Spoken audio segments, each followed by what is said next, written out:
Hi, welcome to the First Issue Club. We're your weekly comic book podcast. We're just like Sue Storm. We love a good read. Hey, guys. Happy New Year. Happy New Year. 'Tis the newest of years. Having flashback to the last 20 Zoom meetings I've had. You there, boy. What day is it? Why, it's the new year, sir. Buy me a Papa John's pizza. How was everyone's holiday? Get a chance to relax, see the fam. Oh, I think you're lagging, Steve. Steve, you're lagging a little bit. I quit. Oh, Mike, you're on mute. I know. The person who doubles down, like, yeah, I knew I was. Can never be wrong. There's still a small piece of me that wants to order a coffee mug that just says you're on mute to have in all my meetings, right? Like, That's funny. Yeah. Well, we're back for another podcast recording. Yep. Man. As the prophecy foretold, we're back for another year. Mm-hmm. All these trailers of lore have finally made their ways to the internet. What is happening with these things? I don't know. I'm not liking the microdosing that Marvel's trying to do with their trailers. The whole idea of them being trickle fed to us through Avatar each release every week to get you to go see Avatar again so you could see one of the different Marvel trailers is like a heinous marketing tactic. Yeah, it's not working, right? Leaves a terrible taste in my mouth. Well, I don't know. I've seen Avatar like 8 times now. Just to see these mini trailers. Mm-hmm. One thing that's not mini, but full-bodied and tasty. Andy. Whoa. Space Camper Cosmic IPA! Cosmic IPA. God, what a delicious beer. Full of hops, great flavor. There's tons of different varietals, so there's a drink for each and every one of you if you love those IPAs. It's the best one in the dang galaxy. Yum, yum, give me some down on my tum-tum. Space Camper IPA. It's not a beer, it's a journey. Looking forward to March for Planet Comic-Con. Yeah. Once again, I believe we are teaming up with Boulevard to hopefully bring you another fun and interactive activation. Boy, it would be a pleasure to do it again. Bold of you to assume they invite us, that it will be fun. Let me answer some questions for you. One, we have been invited. Okay, good. 2, it's always fun when us 3 boys get together. I mean, we have fun. Well, because we get to drink free beer. The best dang beer in the universe. And 3, why don't you knock it off? 2026, new year, new you. 2026, the year Vargas brings everybody down a notch. The downer year. I was out of my mind the last time we did this because, one, just like anyone who's ever tabled at a con for anything before, it's like you are taking as much caffeine into your body as you are capable of. And so I was like slamming Red Bulls, and the people working the taps, pouring Space Camper for everybody, were continually bringing us beer. Yeah. Yes. So I was just like, IPA, Red Bull. IPA, Red Bull. We were essentially batteries at that point, just vibrating energy. It was a good time. Yeah. So if you are in the neighborhood in late March, stop on by. I'll be 40. Yay. Maybe. Who wants to live to be 40? You will have matured. Yeah, being slowly aged, and 40, you guys can pop the cork and take a sip. Vintage. I got another 4 years before I hit that milestone. You're 32? Yeah. Yep. You got it. I know math was a joke, folks. Okay, so we've got a lot of great comics to talk about. Mm-hmm. As always, here's your checkpoint to get your comic book news off your chest. Yes. Anything you want to talk about or cover? Well, let me say, you can join us over on the Patreon if you want more First Issue Club than you can get your hands on here. Right. We had a conversation about what do collectibles look like the more the world falls into the digital landscape. Do they come more or less desirable? And I thought we had a really interesting conversation. I think we did pretty good. Yeah. Pretty competent. Always do good. Yeah. So if you're interested in that, that's what we talked about this week. It'll be over on our patreon.com/firstissueclub. Back to today's episode, comic book news. Comic book news. Is there any news? Yeah, there is. One thing I want to mention. Sorry, one thing I want to mention. Yeah. Oni, out of nowhere, Mhm. suddenly released that not only is Archie going to be published through Oni this year, Yeah, that's wild. but Sabrina, Afterlife of Archie, and I think one more. They're all coming to Oni for whatever reason. I think it's like a different timeline, we'll say. This isn't multiverse shenanigans. Oh, But- they're doing new. They're doing new. This is a way for It's- Archie to. Like start over in like a new continuity. This is Yeah. New 52 Archie. Yeah, this is New 52 Archie.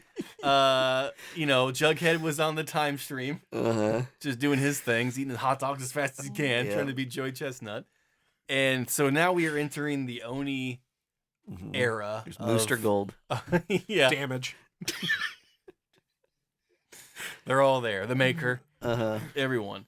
So that honestly threw me for kind of a loop because I'm the resident Archie head. Yeah, it's really interesting. I don't think that Archie is going to have concurrent Archie comics. I don't think so either. They're not continuing like Life with Archie or anything. I don't think that, or Archie Digest even. Really. Yeah, I think they're just kind of Like, let Oni do it for a minute. yeah. So what is Archie Comics doing? Are they still doing like Sonic the They're Hedgehog? licensing out the stuff they own to other publishers. Yeah. Wow. I mean, they still have their own like you said, Sonic and other stuff like that. Sorry, it caught me mid yawn, folks. Like I said, I'm Ooh. almost 40. But I think it's really interesting because it gives new voices and a new publisher just some stuff to chew on. Can't wait for the Archie 6-gun crossover. Well, I mean, God, wait till you see Jughead in the DCKO annual special where they has to train the Joker on how to in jujitsu. Are they part of that crossover? Is anyone from Archie's world? Sabrina. Sabrina the Sabrina teenager. is. Yeah. Okay, Yeah. that'll be fun. I think her and Zatanna are going to team up and just talk about boys and Oh, that's with great. spells. Yeah. I don't know that for sure, but that actually sounds like a pretty good comic. Yeah. I know everybody's kind of razzing on this book, but I'm legitimately excited for the crossover. I genuinely am not. I know. And I love fun, folks. I just want to get that out. If anybody hasn't seen it, so as part of the DCKO event, DC has announced this Boss Battles Mhm. book wherein they are bringing in characters from other intellectual properties Mhm. into the DC universe to train the DCKO combatants with, Right. with a K. Some examples would be Annabelle. Annabelle the doll from the Conjuring Mhm. universe. Uh-huh. Samantha, whatever her last name is, from Beneath the From Trees. Sex and the City. Yep, she's such a Samantha. Samantha. No, the bear from Beneath the Yes. Trees. That one's so cool to me. I- Especially yeah. like, and I know that to us, Beneath the Trees is like a huge comic book, and we're very well aware of its creator and all the like lore and hype surrounding it. Mhm. But we're big indie comic book fans. Yeah. Like, this isn't everybody. So for DC to platform this Mhm. indie book that to a lot of DC fans they're probably not even aware of is killer, I think. Yeah. Well, and to that end, not only are they doing that, they're like we said, Sabrina, Vampirella is coming over, Red Sonja is Mhm. coming over, Mhm. Sub-Zero from Mortal Kombat is coming over, Mhm. and Homelander. And I think that's all of them. Homelander's also a fun one. Yeah. Superman, Magellan from Eureka's Castle. The Wish- doofy looking dragon. Wishbone from Wishbone. Gus from Cinderella. If it was all characters like Sub-Zero, Yeah. Wishbone crypto crossover, if it was all characters like Sub-Zero, I think I'd be a little more like, this isn't my thing. It's just like cross promotion. It's like when like Madam Web is like, everybody stop. I could really use a Coca-Cola. Like it gives that kind of taste, you know what I mean? But doing something like Samantha from Beneath the Trees. Yeah. Mm-hmm. Like, or like, I guess Homelander is big enough, but it's not big Yeah. in a way that is like trying to sell a video game. Well, and it's not Anthony Starr Homelander. Yeah. It's the comic the book comic Homelander. book version, yeah. All right, so you guys have had no prep for this. Who would you put in the boss battle book that isn't in there? Oh, I'll go first. The Ice Cream Man from the Ice Cream Man Image series. that's a great pick. Yeah. That's a fantastic pick. We had talked beforehand that DC had to have asked James Tynion yeah. if he wanted to do this, and obviously Erica Slaughter Mhm. would be Yeah. the pick. Yeah. And that didn't pan out. I mean, we don't know that they asked, but I just assume. Yeah. But that would be sick. We had to sign an NDA. We actually do know. That would be so killer. And we joked about the Lady in Red from, Oh, yeah, from oh, yeah. Department, Department of of Truth Truth. would also be like, That'd be really cool. yeah, this Yeah. big abstract ideas are dangerous kind of character that could, train somebody on the philosophy of like Of conspiracy. psychological Yeah. manipulation. And LSD I mean, she's kind of like the Joker in that universe. Yeah. public unrest is her superpower. Yeah. Yeah, she's like anarchy. Yes. That's her superpower. Uh-huh. I'm kind of surprised, given the stable of IP they have, that they didn't bring like Morpheus or Preacher, like Jesse Oh, Custer coming in and using the voice. Like, yeah. I mean, maybe Garth Ennis, like, Anyone from the Crossed universe? oh my God, Well- Jesus. The one of the crossed.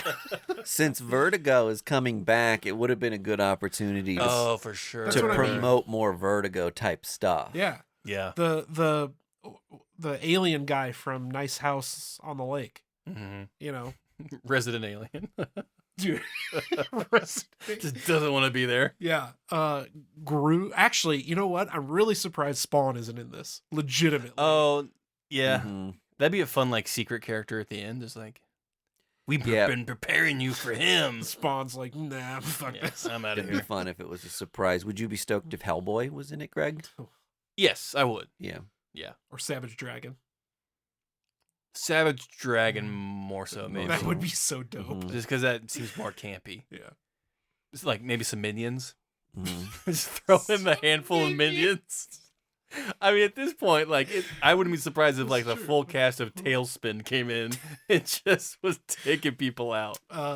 The cast of Wicked shows up. And Wicked again.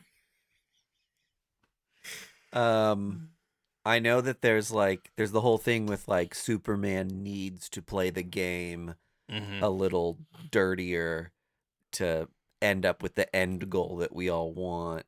I think it'd be interesting if you had like an Omni-Man come in Oh, yeah. and train him a little bit in like how to handle that. Actually, it would be insane if they had Miracle Man show up. Oh wow. Yeah. Miracle Man would be cool. So cool. Yeah. Or just Alan Moore. Just the persona. Just Alan Moore drops in, just like, oh, God damn it. I thought I was out of here. What the hell? We've already seen DC and Watchmen stuff cross over in Doomsday Clock, so Mhm. that's not crazy exciting or anything. No. If Had- you have any had- suggestions, find our Discord. I'd love to hear Yeah. you listening. Had Doomsday Clock not happened and Dr. Manhattan showed up, Sure. yeah. you would be like, "Oh That my would be god!" That'd be like kind of like Or- world breaking. Or even Yeah. Rorschach. Like, right? Yeah, Or right. Night. I mean, any of them, really. Mhm. Stanley. Listen here, true believers. I'm going to teach you how to fight. Excelsior. He pulls out like just a normal human gun. God.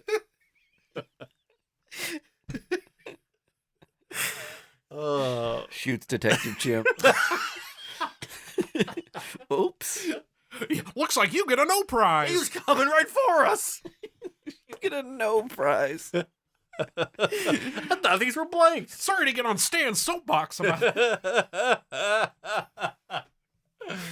Oh, any other news? Well, yeah, we have to at least mention I mean, you talked about it a little at the top, but The Marvel trailers that are coming out. The Doomsday trailers. Yes. So far we've had Steve Rogers, Thor, and then the most recent one was X-Men, where we get James Marsden in his full X-Men 97 uniform, Yeah.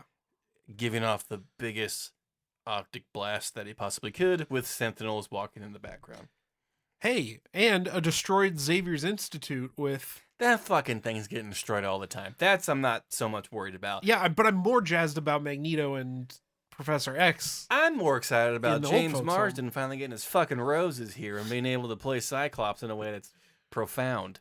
If you would have showed me that on the internet before I saw it from an official Marvel thing, I would have... AI. I absolutely Mm. would have said it was AI. Are you happier that it's not? I mean, it's fine. I don't think it's going to be a big thing in the movie. You think it's just like a There's blip? no way James Marsden wears that suit for more than like 2 scenes. I'll take that bet. That rubber suit. I know. I'll take that bet. It's while I want to be really excited by all of it, but the cognitive load of just how many characters I love that band. are in it and Yeah. how are they going to like all do a thing together and how are they going to balance that in a single movie while again like it all worked, we feel like in Endgame because they captured the attention of the world for so long and so many of us had seen every movie leading up to that. Mhm. But now we've had like 7 years. like a 7-year gap, and think about like X-Men continuity. Like we haven't Mhm. seen James Marsden as Cyclops in a really long time. Since what, Jean Grey killed him? Yeah. So I don't know exactly like how it's all gonna gel together and make sense, or if it's gonna feel a little bit like mush, kind of how some of those more recent Marvel things have felt like. I mean, I think there's a reason why they brought the Russo brothers back. I think there's a reason they're bringing these legacy actor characters back. They want to capture some familiarity again with the audience that they, to be honest, kind of lost while trying to go through this Phase 4, Phase 5 era. I don't see it being as successful as they hope, Mhm. but it will be successful enough to garnish them enough money to get going into the next era. And who knows, is this the movie that sets up the next era, and these little vignettes of the X-Men are the thing where like we're going to spin out an X-Men movie and it's going to be centered around this Scott Summers and Mhm. like this is the movie that gets you stoked for the new X-Men movies that fall out of this or whatever, and that's how they try to like That's a good idea. reinvigorate the franchise, is like start with this big announcement movie that cascades out into several other things. I've never seen an annual as a movie before. It sounds like it, right? Which The is way kind I'm of cool in the way I'm concept. pitching it. But it also, there is a version of this where it is also a lot like Wolverine and Deadpool, Yeah. where we say, we've kind of said goodbye to some of these characters, but maybe the way we said goodbye to a handful of them was a bit unceremonious, and now's our opportunity to like give them another moment again. Like it felt like that with Blade and got Elektra. X-23. Elektra was Yeah. so cool. Yeah. Seeing Jennifer Garner in that, and Well, and old Gambit. Gambit. He's going to be in Endgame. That's crazy. Is he really? Yeah, Yes. as Gambit. Yeah. I would hope. Well, you know. He's going to be Elektra. But all these things, like even that one was like a casting dream that never Yeah. happened. So to see some of those things realized was very fun, very interesting. And maybe it's that, and they each get a little moment, and it's cool for what it's worth. It just, I don't know. It all depends on how they handle it. But anything with X-Men stuff in it, I'm just like, I'm excited to see what it is. Totally. Yeah. Yeah. Well, I just need to see a full fucking trailer. And I know we have to wait till the Super Bowl, probably. to see the full trailer. I don't even think they'll have one in the Super Bowl. Oh, 'Cause they definitely will have one for the Super Bowl. If the movie comes out in December, Yeah. they definitely will have at least a teaser trailer for what the actual movie is going to be. Okay, take your bets now. I say they will. I think they'll have a teaser. I don't think they'll have a full trailer. What's the difference between a teaser I and think a they'll trailer? play- I can't tell the difference I think anymore. they'll play all 4 of those little vignette things together No. with a countdown. No. Okay, so we'll get new... I bet we'll get new footage for the Super Bowl. And you say we'll just get the 4 vignettes yeah. sewn together. Yep. Okay. Deal's a kiss in the lips. Betted. Mike, do you have any take on this? Oh, Will it be the vignettes striped together or new footage? new footage for Super Bowl? like a full trailer, not just like I don't. New footage. New footage is new footage. okay, that's fine. You know what? That's fine. Yeah, Keep track. Okay, so when we I don't win- want to get stuck in the. keep backtracking. I feel like there's a way we might be able to find this out right now. And I'm sure it's already leaked, Yeah, right. including who's won the Super Bowl. Somehow it's the Chiefs again. Look, Doomsday Trailer Super Bowl is the first thing that popped up when he typed Doomsday Trailer. Let's see what we got. That's so funny. Oh, the article's titled "Vargas Wrong." It's from Hollywood Reporter. Are you seeing this? It's crazy. It's from TMZ. TMZ. This just in, Vargas very wrong. How is this a picture from this room? I mean, I haven't found actual reporting of it, but there's a handful of Reddit threads where people are like, yeah, duh. And then there's also a lot of Brand New Day trailers for Super Bowl speculation. Oh, now that's interesting. I could take money on whether Brand New Day gets footage. When is that movie supposed to come out? It has to be after Doomsday. I guess I could Google this and figure it out on my own. Something is happening between now and December. There has to be a Marvel movie coming out this summer. Do you trust movieweb.com? Yeah. The official trailer for Avengers Doomsday is reportedly going to be released in February during the Super Bowl. It's That's 6 an minute long. Article they wrote, We'll but see. who knows what MovieWeb is. It's also a trailer for Wicked 3. Oh, too wicked. Oh my gosh, like seriously, Wicked. We joked about the Wicked for Good title, right? Yeah, it's like marketing bliss. Yeah, right. That those ad guys were probably like, look what we did. We're totally It's gonna so- get a raise for It's so this. clever. Ugh. Okay. From the slow drip of this footage, Uh-huh. are we excited? Are we not excited? What's the vibe? I mean, I'm jazzed that I think they're just gonna pull a Secret Wars and Mm-hmm. the universe is gonna explode, Mm-hmm. and then because Right into Battle World. well, yeah, because that's the next movie, right, in 2027. I think so. It's something like that. Yeah, I think it is Secret Wars. Yeah, Actually. Yeah. So that's exciting to me, and I'm assuming that they'll go with 2015 Secret Wars since they're apparently colliding universes altogether. yeah. I would say I'm more curious than anything, which is what I'm assuming they want. Sure. So, and I guess spoilers ahead. There is leaked footage from the fourth one, which involves Wakanda and the Fantastic Four. Homelander, the doll Yeah. from Annabelle, Samantha from Alf, Beneath the Trees. And I'll say this is unrelated to Marvel. I have been seeing Jim Mahfood and Kyle Strom online on their Instagrams have been randomly posting Alf things. Uh-huh. And this is all conspiracy right now, and maybe I'm just projecting. Oh, you think they're working on an Alf thing If they're together? working on a fucking Alf comic, I'm going to lose my beans. Look, Jim, hit us up, man. I've written an outline for an Alf comic. You're so. a comic guy or a KC guy. Hit us up, Jim. They were originally on Marvel, And right? Kyle Strom. And Kyle. Yeah. Weren't Yes, they were on Marvel. they? I feel like I remember the Marvel corner And I boxes. don't on think them. they went anywhere else. Well, because Alf had a 25th anniversary cover, didn't he? Yeah, With the frame. I think so. Is that not Yes. right? It's like him and Care Bears and Or maybe I'm Muppets. confusing No, the- Alf didn't get one. Alf didn't get one? Alf did not get one. Okay. If Alf got one, You would have. I would know. Yeah. Let me say that again. Yeah. If Alf had one. I was probably confusing it with one of them because there was a Muppet Babies. Muppet one. Babies, Care Bears. Yeah. Muppet Babies is the hard one to find, right? Yes, G.I. Joe, Yeah. like Wolverine. All those people got one. Alf did not.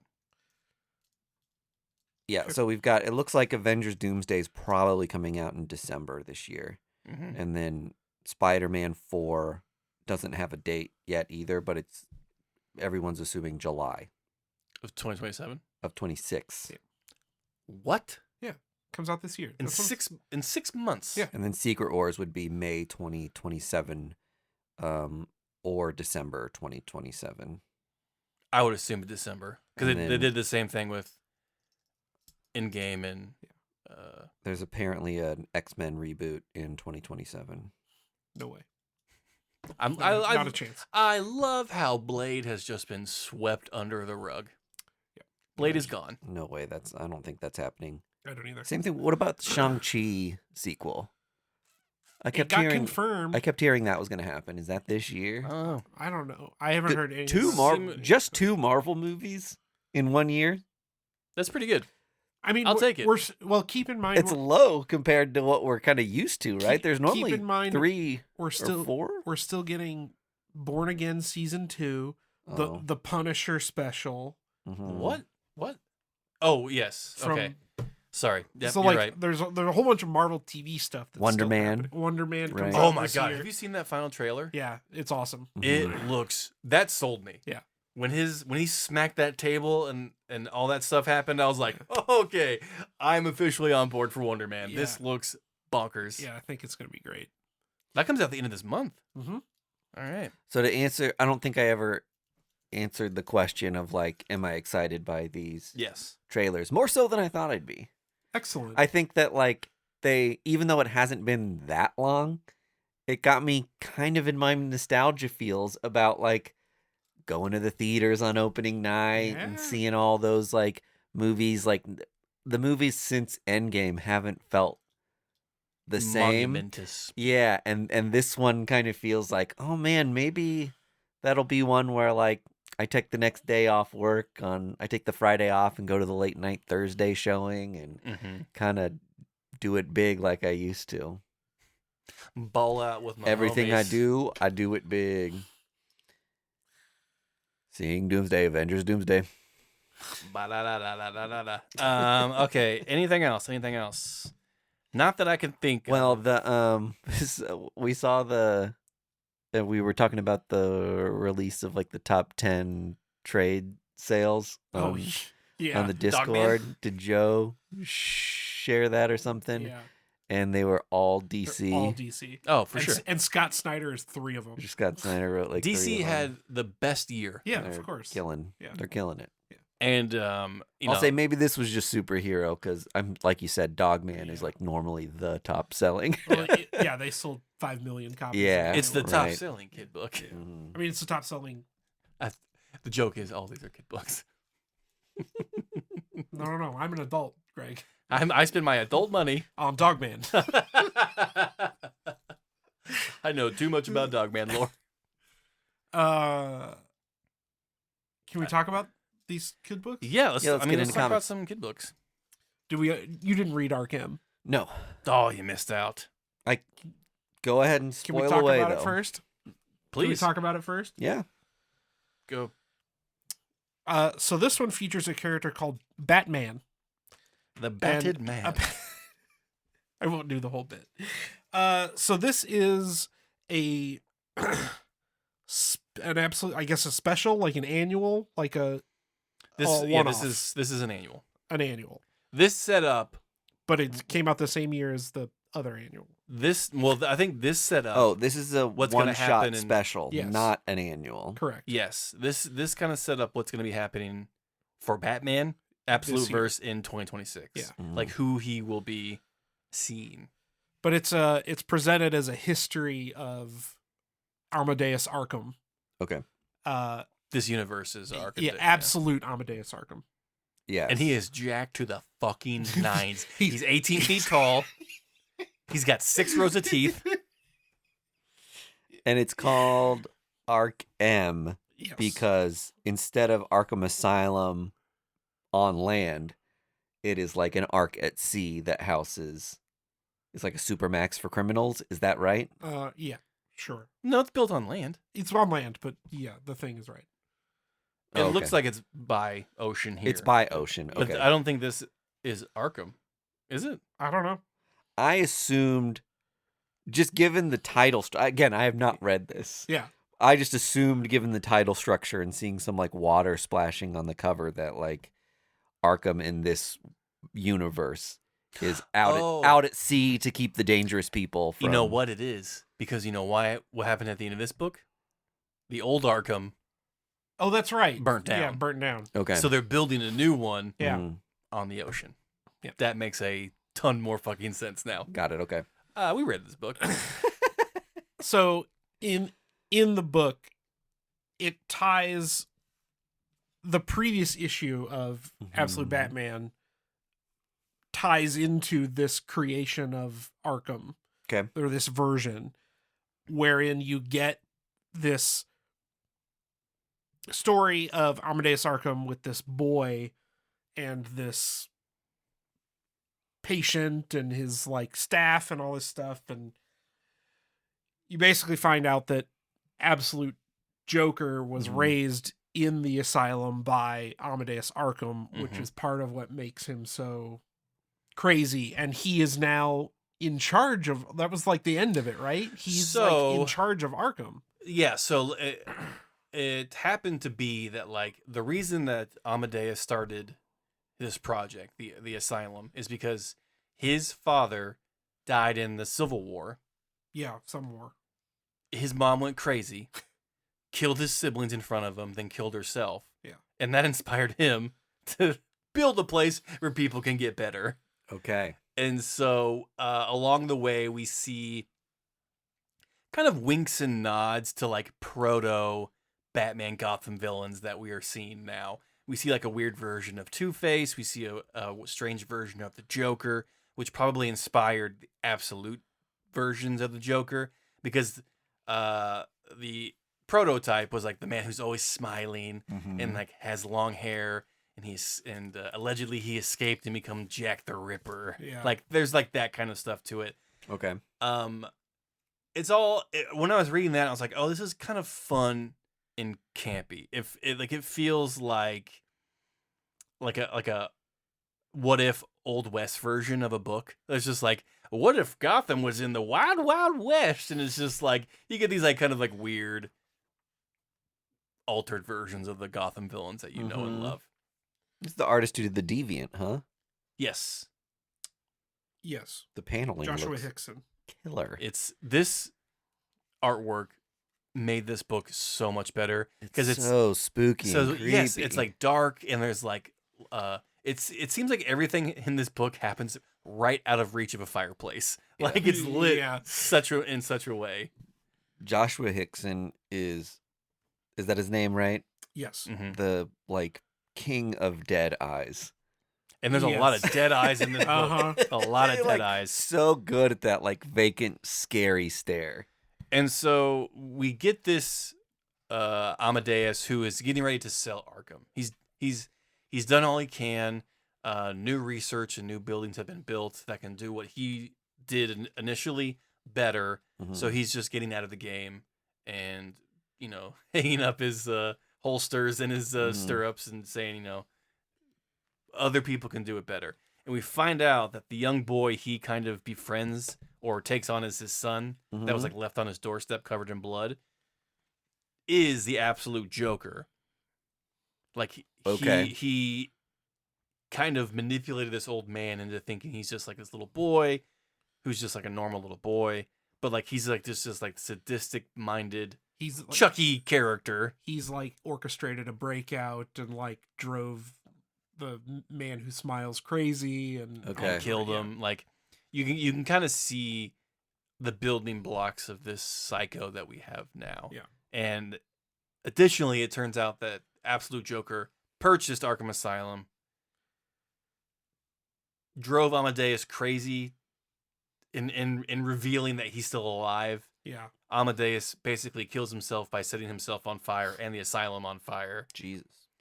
But the juicier things at the end is what we get when the Absolute Joker spreads out like 8 folders on his desk, revealing the absolute versions of villains that we're going to be getting this year. Well, and you want me to spoil all the villains? Sure.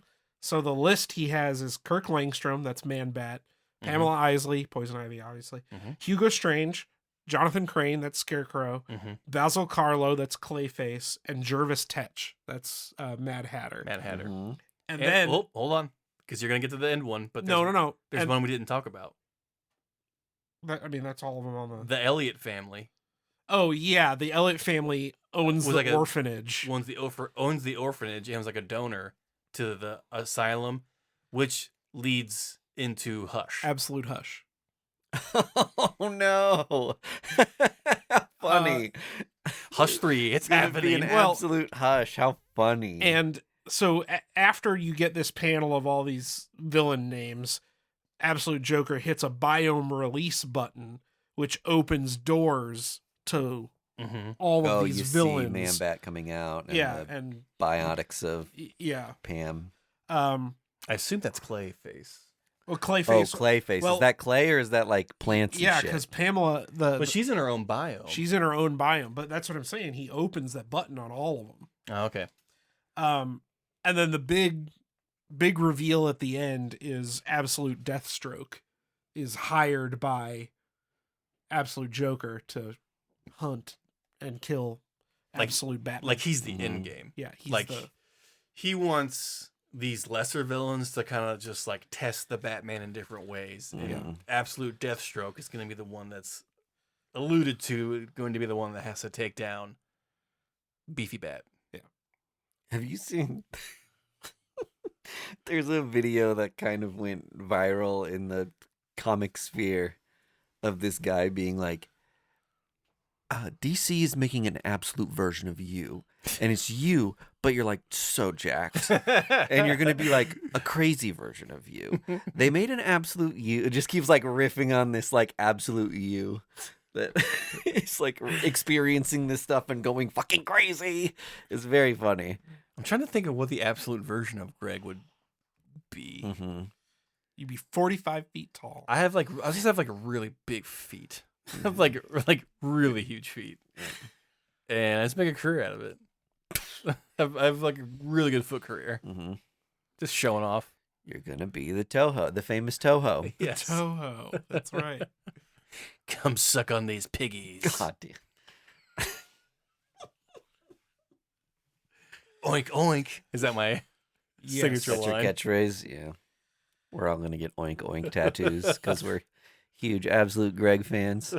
Whenever I see people wearing Joker hoodies and things, I'm always just like, how did the Joker become a thing that people are like, I like this. I'm gonna wear clothes. He's crazy. I'm gonna wear clothes twisted. of him. Yeah, that's Twisted. like that's so People corny. I People who wear Joker memorabilia have a designated vape brand that they don't deviate from.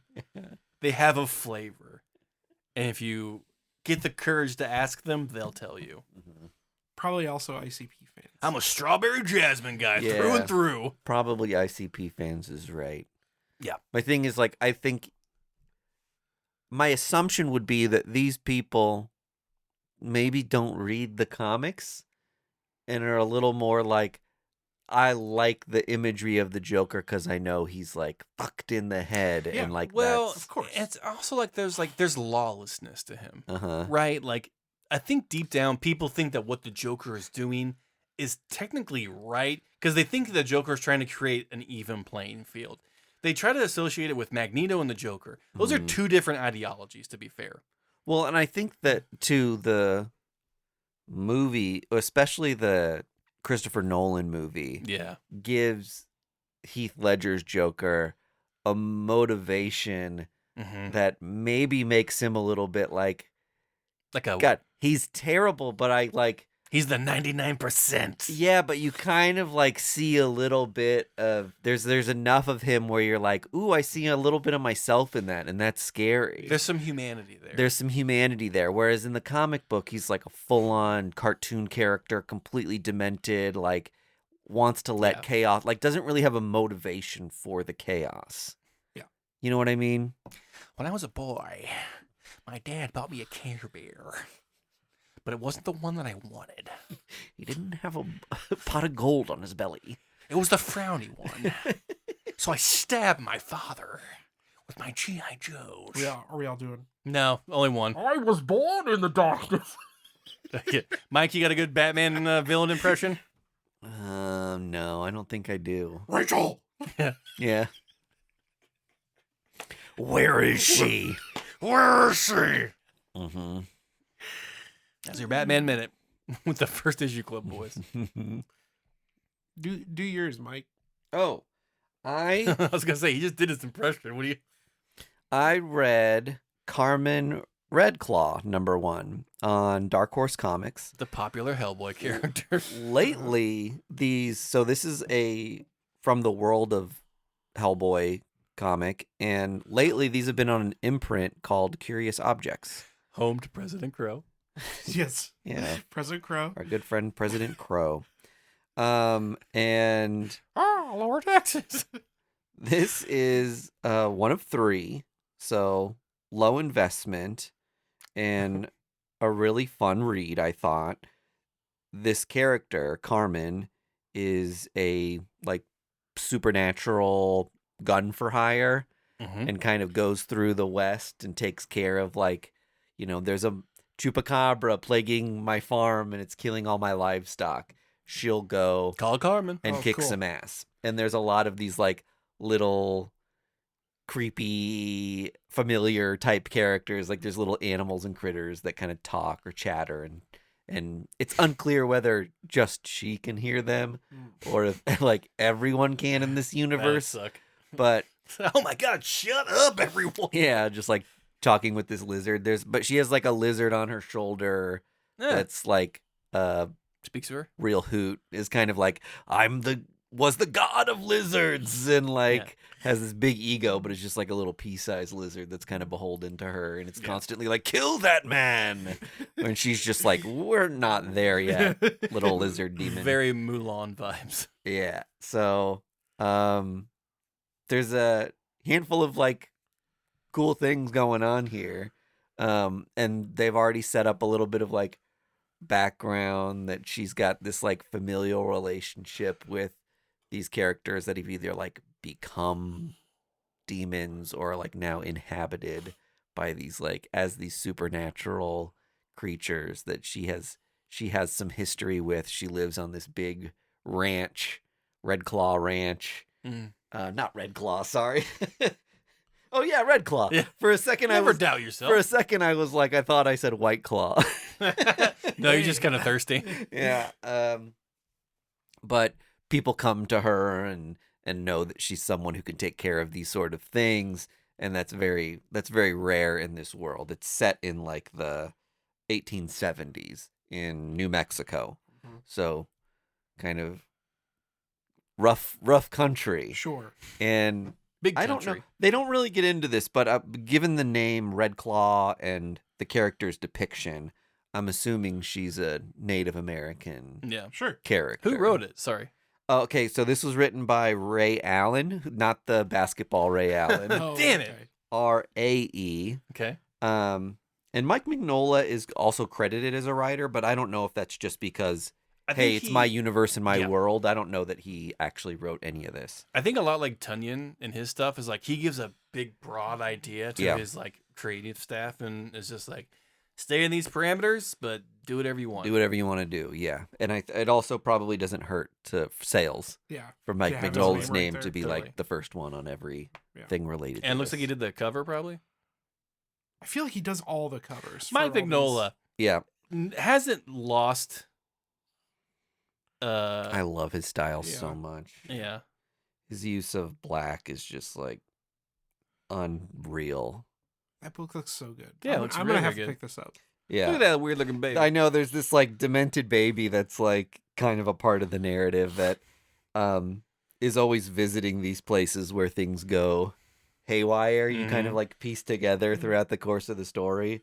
So at the end of it, these two men who are carrying around this like crazy baby come to her and they're like, we have a problem that needs to be solved. And the lizard says, the child is hungry.